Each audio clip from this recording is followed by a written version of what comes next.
Sawadee Kap, I'm JP Mestanza. Today is Monday, April 11th. Welcome to Phuket Extra, brought to you by pbcphuket.com. The COVID-19 checkpoints at both ends of Bangla Road will be removed tomorrow, Tuesday, April 12th. It's important to note that officials did not make this decision. The head of the Phuket Entertainment Business Association, Khaw Sim Bi, revealed the news in a recent letter sent to nightlife venue operators on the famed walking street in Patong over the weekend. The checkpoint will be removed starting Tuesday, April 12th. The checkpoints were used to check people entering the popular nightlife street for their temperatures or vaccination status.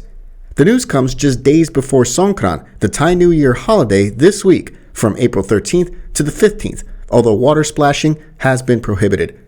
The news also comes just a few days after the CCSA in Bangkok approved in principle a measure to replace the mandatory RT-PCR test upon arrival for international tourists with antigen test kits, ATKs, instead, although it's not expected to be implemented until May, according to officials. The task force also agreed to reduce the minimum travel insurance coverage requirement from $20,000, although they will decide more details on that at a later date. In addition, the Thailand Pass system would continue to be used beyond May for tourists to be issued a certificate of entry to the kingdom. For more, visit thephuket.news.com. A harrowing story out of Kalasin province as a brawl between two groups spilled over to a local hospital in which a 21-year-old man shot dead another 21-year-old rival while they were on the gurney about to receive treatment. The shooting took place early on Saturday morning after a brawl between two groups at a local restaurant in the province.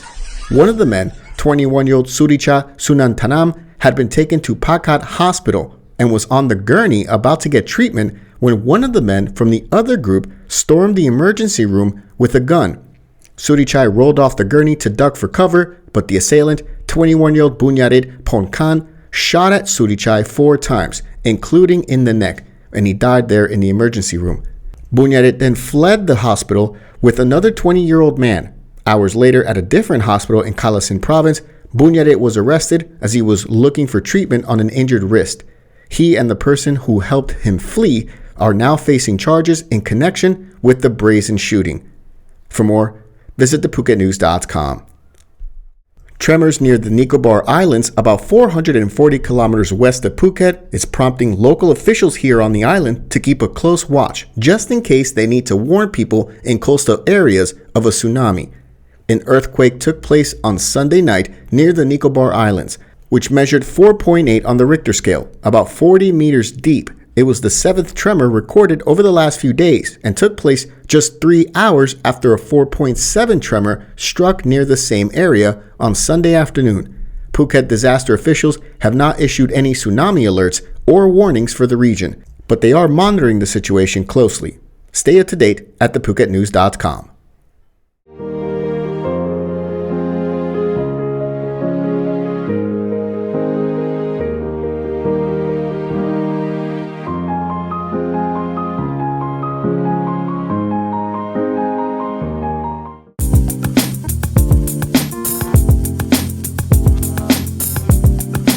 Quality guaranteed since 2012. Call M & Painting today.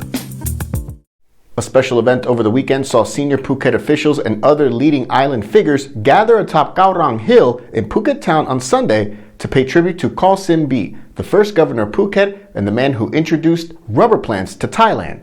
Khaw Sim Bi died 109 years ago on April 10, 1913, and was honored for his multiple achievements, including overseeing Phuket's move away from its dependence on tin mining, construction of major roads across the island, as well as major tourism landmarks that still stand today, like the old Phuket Provincial Hall, the Chartered Bank Building, and the Phuket Police Station Building in the heart of Phuket Old Town.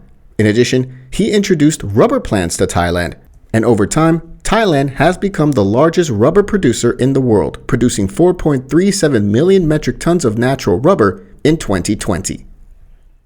The 7 Days of Danger road safety campaign for Songkran 2022 is now underway here in Phuket, with checkpoints set up across the island to enforce traffic laws. Today is the first day of the campaign that will see heightened enforcement of traffic laws through to midnight on Sunday night, April 17.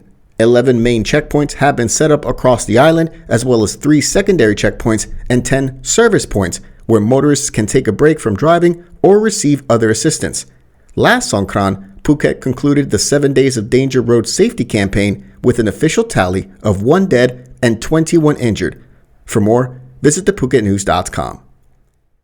A former Thai Air Force general and a retired Thai military officer were among those arrested alongside a member of the Japanese yakuza in New York in connection with trafficking heroin and methamphetamine, as well as trying to sell weapons to rebel groups in unstable nations.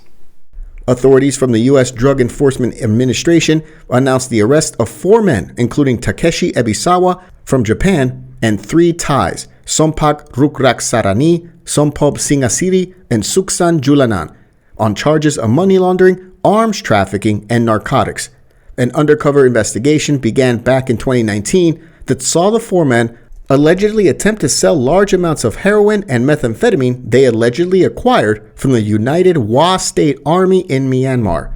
Mr. Ebisawa is accused of trying to buy automatic weapons, rockets, machine guns, and surface-to-air missiles with the intention to sell them to the Liberation of Tigers of Tamir Elam in Sri Lanka, as well as 3 rebel groups in Myanmar.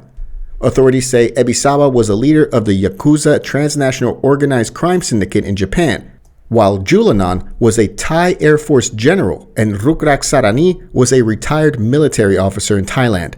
The Royal Thai Police and Army have yet to make a comment on the arrests. Thanks for joining us here on this Monday edition of Phuket Extra, brought to you by PVCPhuket.com. Join us again tomorrow on Tuesday. Until then, stay classy, Phuket. Phuket's rapid modernization has made it one of the world's premier holiday destinations. Investors can still buy quality condominiums for as low as $75,000 and luxury properties can go all the way up to 20 million. Condominiums in Phuket are a safe, secure bricks-and-mortar investment offering foreigners freehold ownership. Call or email Thai Residential, Phuket's #1 trusted real estate advisor, to find your perfect Phuket property.